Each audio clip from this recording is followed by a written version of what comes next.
I can say is that diplomacy is a process, not an event. So our leadership is still at it, and a very earnest effort was made, as you know, over the weekend, and that was recognized both by the U.S. leadership and the Iranian leadership. So at this point in time, the discussions continue. That's all I can say. When are we likely to know if talks can take place again in Pakistan? I think the first thing is, the important thing is that the ceasefire continues. And I would say, as I said, at this point in time, it's difficult to, double down into the exact dates, but the engagement goes on. There's no doubt the weekend conversation was a high-stakes talk. It was the most significant conversation between the two sides since 1979. That said, are you disappointed that there was no outcome from the weekend?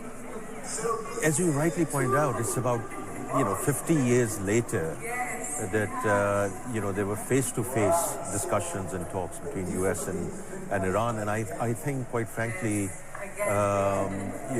that in itself is a big achievement, because when you sit down and there's a dialogue going on, but there are various points of discussion, and those discussions continue, and I think that in itself is bodes well for future.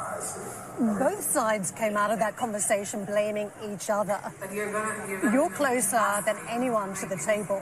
Are you hopeful that the conflict can be solved soon? Well, let's put it this way. We have to be hopeful, because dialogue and diplomacy is the way forward, right? Because even as a country which is not directly involved in the war, but we are in a war-like situation, and I can tell you as a finance minister, the first-order impact that we see in our country in terms of the molecule availability, the pricing, the price transmission, and then the second-order impact if there is longevity in this, and the duration goes forward and the intensity goes forward, the second and the third-order impact would be quite a big issue for, well, the entire world, but certainly for us as well. Pakistan, like other countries, takes a lot of imported fuel from the Middle East. How quickly do you need the Strait of Hormuz open? Well, we have been able to look at the governance at our side, and we have looked at the molecule availability. And when I say molecule availability, we're looking at crude, we're looking at more gas, diesel, aviation fuel, LPG.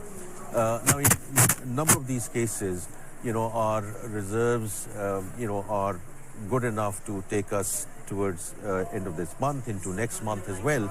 But as you can appreciate, a country which is built on commercial reserves, and we do not have strategic reserves, so both the availability and the pricing becomes a real issue. So far, so good. Let's put it that way.